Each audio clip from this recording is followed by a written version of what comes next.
working. Great. Okay, so I wanted to start by asking you just to tell me a bit about your book. Okay, yes. I actually have it right behind me, so let me grab it right here. So this is my book. It's called Surfing the Worry Imp's Wave. And the idea is to help families and educators, counselors, psychologists have a resource where they can teach younger children about the CBT strategies like cognitive behavioral therapy. Because generally we teach that to the older kids or teens or adults, but we can actually teach it to children as well. And because this is the most proven practice for helping with the worries and anxiety, then, my belief is why not start teaching them young in a proactive way, or if they're already exhibiting signs of worry and anxiety, then in a treatment kind of way. So the book is a story, it's a children's story. And basically, it's about a group of campers that go to summer camp, and they're trying to defeat the worry imp. And so I grew up in England as a child, and in England, an imp is like a mischievous imaginary character that plays tricks on you. And so this seemed to really fit the idea that the worries are playing tricks on our mind, and we need to identify them, externalize them, and then have strategies so that we can shrink this worry imp. So basically, the kids go to this camp. There they are, looking pretty worried. The worry imps in their mind. And they're going to discover, with the help of their wise owl brain, they're going to discover 10 wise owl tools, which are 10 strategies from cognitive behavioral therapy and mindfulness, so that they can defeat the worry imp and shrink him. So yeah, the book is well received by children. They enjoy the story. It's meant to be read in small pieces. You can't just read it all at once because there's lots of concepts to really understand, and there's activities to go with the concepts to teach them more about the skill. And then it also comes with a PDF guide that's free when you purchase the book. And it's 55 pages, and it has the arts and crafts pages, it has meditations, and then chapter by chapter, it has discussion questions and a deeper breakdown of the concepts, so that if you're a parent doing this with your child, you've got this kind of step-by-step guide to help you teach all the skills. Awesome, thank you. What ages did you have in mind when you were writing the book? Yeah, so I generally recommend it's for between ages 5 and 10 years old. So 10 is an age where some children are a bit of a younger 10-year-old, and then some are, becoming almost like teenagers when they're 10. So it would be more for the 10-year-olds that still like children's stories. But really the content is for everybody. It's for teenagers, it's for adults. And actually, I've had quite a few adults buy the book for themselves because it explains things in a way that makes it easy for them to understand. And then the graphics by my wonderful illustrator really help them to make sense of these concepts that we teach when we're doing CBT. Yeah, cool. That's really cool because I've been reading a bunch of books about CBT and anxiety, and a lot of them have this divide between like younger than 8 years old. Everything kind of seems to start at 8 years old, and I've been having trouble, finding really good exercises to do with younger children. So that's cool that, you were aiming for, the 5 to 10 range. Yeah, and that's exactly what I found too. And so, I've been counseling for over 20 years now, so I've developed kind of these activities that I do with the younger ones that I found have worked really well. And that's when I realized I need to put these into a book so more people can use them. Yeah. And the earlier we start, the better, right? The 5-year-olds are the best population to work with because they're on board pretty fast to beat that worry amp. And, they're really trusting in this process, and the behaviors aren't so entrenched around irrational thinking and anxiety. Yeah. So in your book, you're personifying the worries as this imp. Why do you think that's such a useful thing to do? Right, great question. So it's because it's a way to think of it as outside of us, so that we're not just thinking of it as our identity. We don't want to just think, I'm riddled with anxiety, so I'm an anxious person and I'm always going to be this way. And so we want to think of it as something outside of us. And we also want to realize that when we get these thoughts, it's like playing I Spy, right? We just spot it. We're like, oh, yeah, there's my worry voice talking again. Yeah. Okay, now I can pause and I can decide, do I want to listen to it and believe it and do what it's telling me to do, which most likely involves some kind of avoidance or resistance? Or do I want to go, oh, that's my worry voice. Actually, it's trying to tell me about something in the future, which may or may not happen. It's not happening right now. There is no evidence to back it up. Yeah. I am safe in this moment, and I can push through, and I can do this, and I don't need to listen to that negative worry voice in my head. Cool. Yeah. And then along the same lines, why do you think it's so useful to present this in this like a story context? Yeah, well, that seems to be what engages children the most, right? They're not going to be able to come into a counseling room and sit on a couch and just talk so much about, their worries and listen to strategies for an hour. That's really hard for them. Their way of communicating is through play. And even if they're not really into art, the crafts that are designed in the book are crafts that anybody can do, and you don't have to have artistic talent. So a story is more engaging. It's their medium of how they like to learn.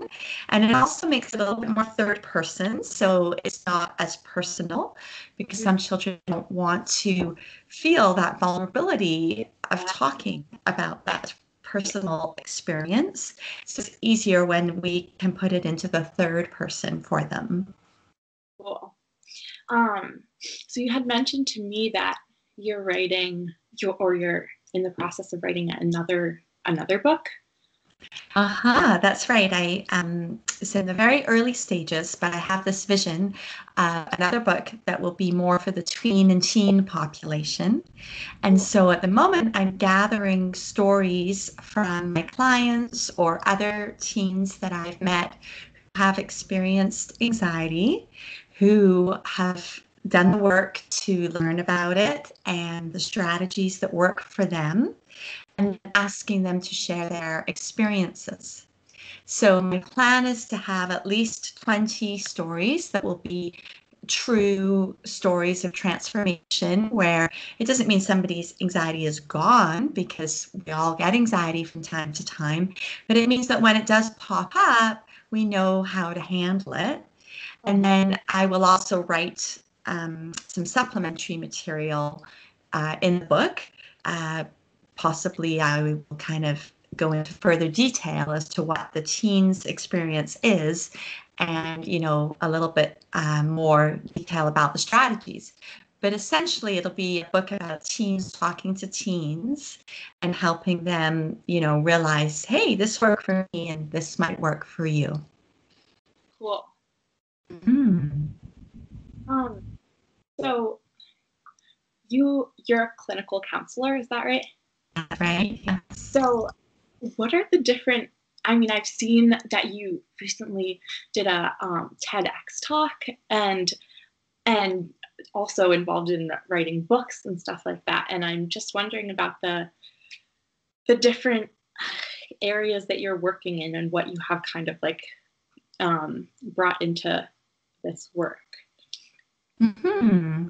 So, if I am understanding your question correctly, my main area of focus is anxiety.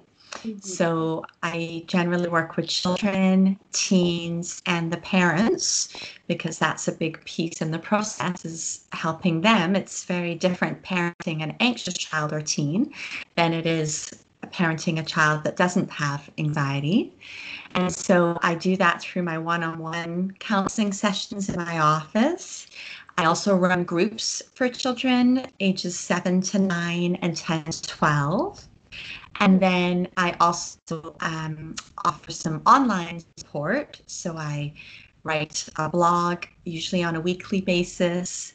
I did my TEDx talk, so that's available on YouTube. It's called The Impact of Anxiety, What to Do About It. And it helps parents and teens and tweens understand 3 major mind shifts that we can make. That TEDx talk was given in front of an audience of 500 teenagers, so it was created with them as my audience in mind. And then, yeah, my book is another way to spread the word about understanding anxiety and strategies, what we can do to help it, because we have such high rates of anxiety these days. It's become a bit of an epidemic. And fortunately, it's very treatable. So if we can help people access tools that make sense to them and the information that works for them, then we can really make a difference in people's lives, and we can bring down these high rates of anxiety. When did you decide that you wanted to work with children and anxiety? Yeah, so I always knew I wanted to work with children. As a teenager myself, I used to spend my summers volunteering as a camp counselor at a local residential summer camp. So I'd spend a couple of weeks there and come home for a few days and go back and work with children from all diverse backgrounds. And some of the children were in foster care. And so a lot of them had quite big emotional needs. And I realized that I really enjoyed just being with them and supporting them. And that never really went away. So when it came to being in grade 12 and I was deciding, about university and what programs interested me, I decided to do a Bachelor of Education. So I went straight into that at McGill University, which is in Montreal, and I became an elementary school teacher. And I decided that even though I had a strong interest in psychology, if I was a teacher for a while first, it would give me a better sense of just working with a whole bunch of children, and it would just be kind of a great way to get started. Mm-hmm. And then after I did that for a few years, I realized that it is quite overwhelming to be a teacher and have children with so many diverse needs in the classroom, and to be able to meet all of those children's needs and learning styles and emotional needs, that I felt quite overwhelmed. And so I thought, I think I'd be better suited to the one-on-one work. And then I pursued my master's in counseling psychology from the University of British Columbia.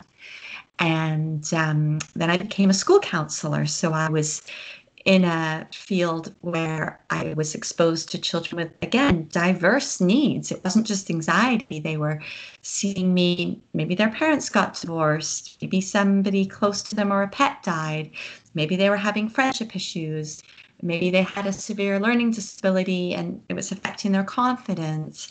Maybe they had some anger issues or ADHD, so many different reasons. So I worked in the school system for 12 or 13 years as a school counselor. And that really gave me a lot of experience with so many different areas. And then I decided from there to go into private practice. And at first I started off again just counseling children and teens, whatever needs they had, because that is my training, to work with children and teens in whatever social, emotional capacity they need. But because I started running these groups that were specifically about anxiety and how to help children learn strategies, I got known in the community as somebody that specialized in anxiety. So I hadn't actually consciously decided this is going to be like my niche. This will be my specific specialty.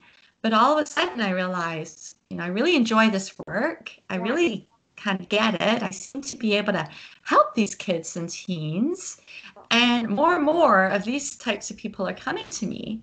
And so, I'm still open to working with children and teens if they don't have anxiety, but I would say 95% of my clientele are seeing me because they've heard that anxiety is a specialty. And it does feel good to become very specialized, because then you really can just focus on learning more and more about that area instead of trying to be well versed in every area of child psychology. Definitely. So I have sort of a specific question. But I have a little cousin who is 6 years old, and she is very, very anxious. She's terrified of books and movies, and anything that's scary images, scary scenes, scary phrases in books. She just can't deal with it at all. And so I've been struggling with activities to do with her and ways to try to help her in this struggle. And I was wondering if you had suggestions for that. Mm-hmm. So first of all, I imagine she's a highly sensitive girl, and probably right from birth. She was just wired that way. That's her temperament. And we know that being highly sensitive has many gifts. It means you're very empathetic, very kind, big feelings. But it can also mean that you develop anxiety much easier. Yeah. So what I would do is I would use a resource such as my book, but if books are a trigger for her, then of course I wouldn't show her the book, but I would use the book as a way to have a framework for myself as to how I'm going to go on this journey with her.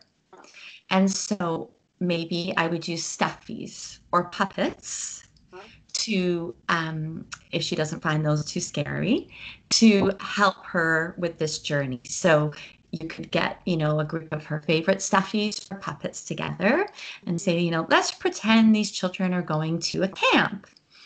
And, let's pretend at the camp there's this imaginary little character, and this character likes to play tricks on these kids. Mm-hmm. And so then I would have her, maybe she could draw what that character looks like for her. And then you could stick it on a popsicle stick so that it can be that kind of, the equivalent of the worry imp. Yeah. But I tried to make the worry imp not scary in my book. And I asked hundreds of children, is this image scary? And they're like, no, I can handle this. But I do understand there's, of course, cases where a child can't look at any pictures. And so she may be one of these types of girls. So then it's better if she creates the images because she knows she can then handle it. Yeah. And so then it would be like, okay, now we've got our little puppet, our stick puppet of this character. Maybe we're going to call it the worry bug. Get her to name it. Maybe we're going to just call it Bob. She can call it whatever she likes. It could be a worry worm. And then you could get something like in my groups, I use cheesecloth, which you can buy at stores, usually for cooking, or you can buy it at dollar stores. But I use it because it looks like a net. And so when I do this with the children in my group, we often use modeling clay, sometimes called plasticine, to create this image of that worry voice. And I always say to them, you have to be feeling artistic to do this. You can make a blob. You can get a ball of clay. You can put some little feet on, eyes, nose, and a mouth that doesn't look super friendly. And there we go. We got the worry blob. And we'll put the netting over this. And that netting shows that we want to trap this voice because it's playing tricks on us. It's stopping us from going out, doing things that we want to do. And sometimes it's stopping us being happy. And sometimes it's actually giving us these feelings inside that feel really uncomfortable, like a racing heart or butterflies or the shakes or whatever it might be. And so this little character on the popsicle stick is not helpful. Luckily, scientists have figured out a way to make this voice get smaller and smaller and smaller. And then you would start to teach her the first strategies, right? So in my book, the first strategy is helping children understand that we have this alarm in our brain, the amygdala, and it doesn't know how to think. It just feels, so it acts on instinct. And all it knows how to do is feel if you're stressed. And if you're stressed, it immediately goes, okay, you need protection, and I'm going to put you into fight, flight, or freeze. And we would explain to her what those three look like.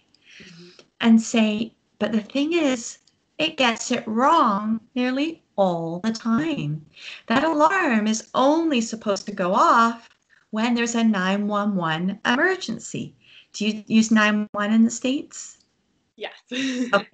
I'm not sure. That's the emergency number in Canada, right? So 911. So if this is a 911 emergency, yes, your alarm is doing a great job. And you need to have a fast beating heart so that you can run quicker and go into flight.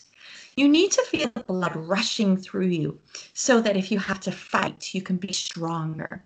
You need to be feeling extra alert so you can go into freeze and hide if that's going to protect you.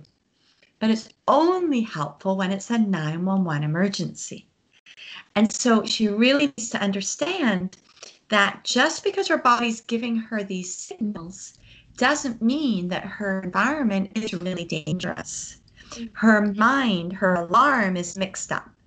And then she needs to understand what false means, right? Understand the difference between true and false. And so she needs to understand this is a false alarm. And then there's a page in my book where they can make little puppets. Again, I like the popsicle stick puppets. I don't think these would be scary for her. One is an alarm, and it says fight, flight, or freeze on the back. And the other is the owl. And that represents the wise leader in our brain, what we would call the prefrontal cortex. And so she needs to know that we have a wise owl voice as well as a worry voice. Okay. And that the wise owl voice is much smarter and knows how to deal with the situation much better and can actually use our eyes to look around and go, is this really a 911 emergency? Or did my alarm just get mixed up and give me a false alarm? And that is such an important piece because normally, and I have a page about this in my book too, that normally we trust the signals we get from our body. If your stomach is growling, this is a true signal. You're hungry and you should get food. If you have goosebumps, this is a true signal and you should get warm clothes on. But the exception to this rule, and I often have to explain what exception means. It means the time that you don't follow the rule is when it's that worried voice. Yeah. And that's when you do the opposite. That's the key message we have to get her to understand and believe so that then when it happens, she's okay going, All right, I'm going to take some deep breaths to help calm my alarm down. I'm going to talk to myself, use my wise owl brain to say, I don't see any danger around here. I don't need to phone 911 right now. The people around me seem to be okay. This is a trick. This is not real. And actually, now I have to prove that to myself because we need to change the story that's playing in her head. Our thoughts create our reality, and her thoughts are creating this reality that the world is full of danger and a very fearful place.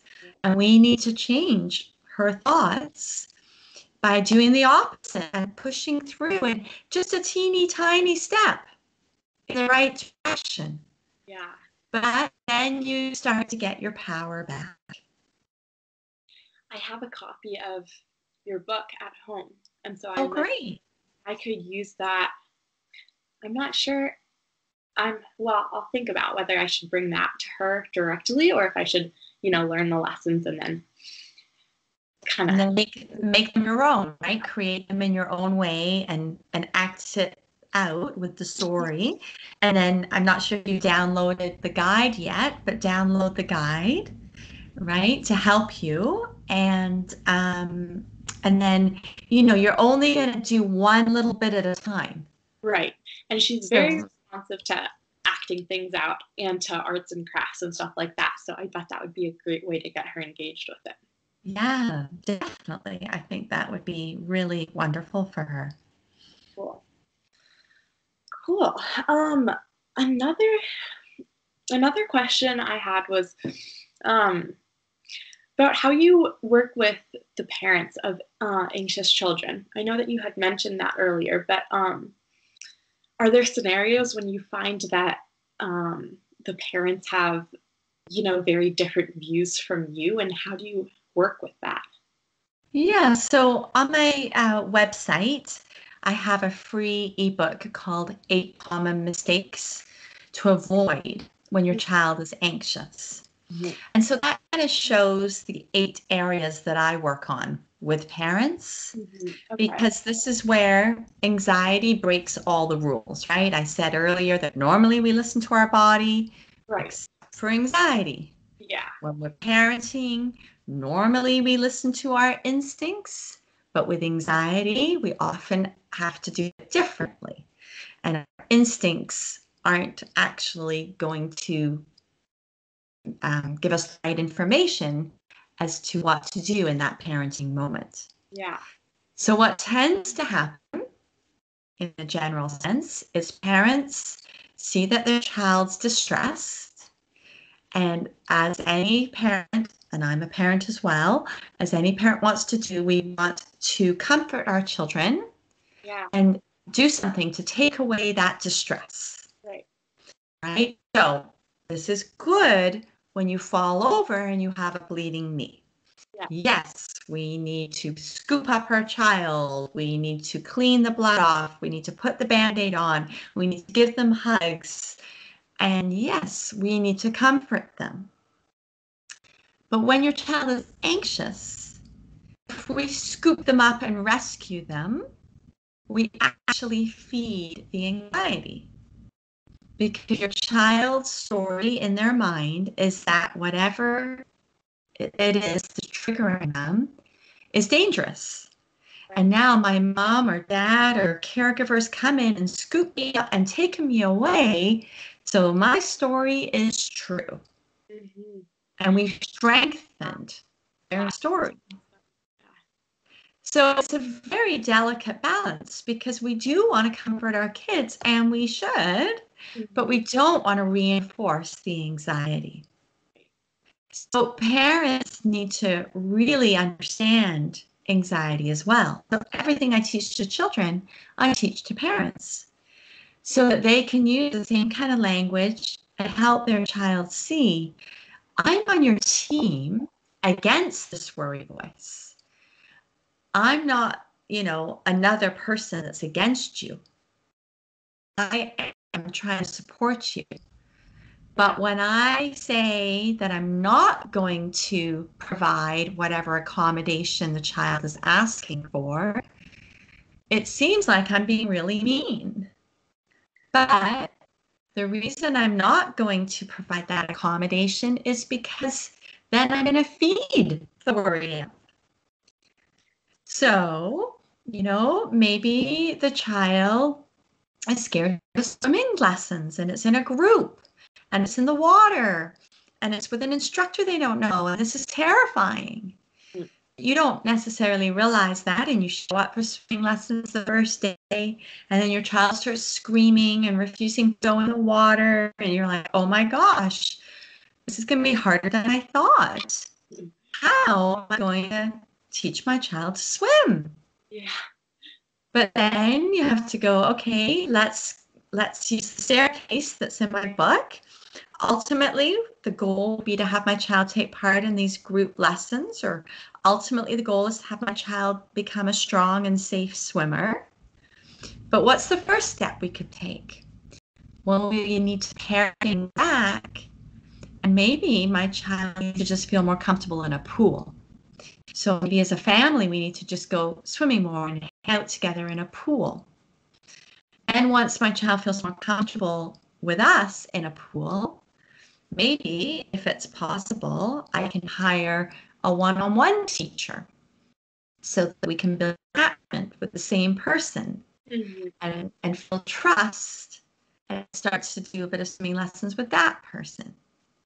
And then maybe if the swimming pool center allows it, often if you explain you have an anxious child, they'll try and help you out and say, we'd like to progress to group lessons, but my child is really comfortable with, say, Claire. Would it be possible? Is Claire running any group lessons that would be for my child's age and level? And sometimes they will really help you out and go, you know what, we can organize that. And you can progress that way. Or maybe you just have to stay doing the private lessons. But we find a way in. We start at that beginning point, and then we slowly add on.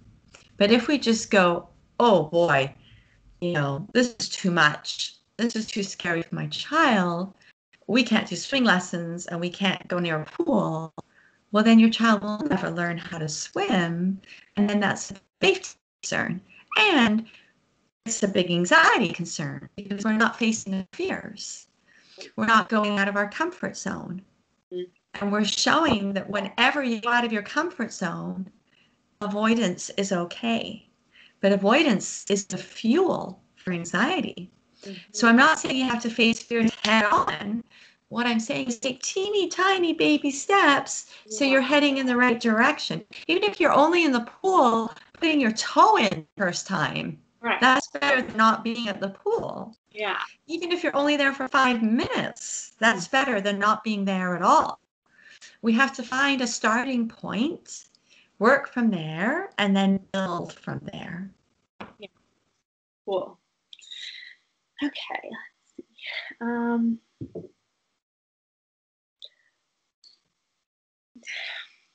I think that is all the questions that I have for you.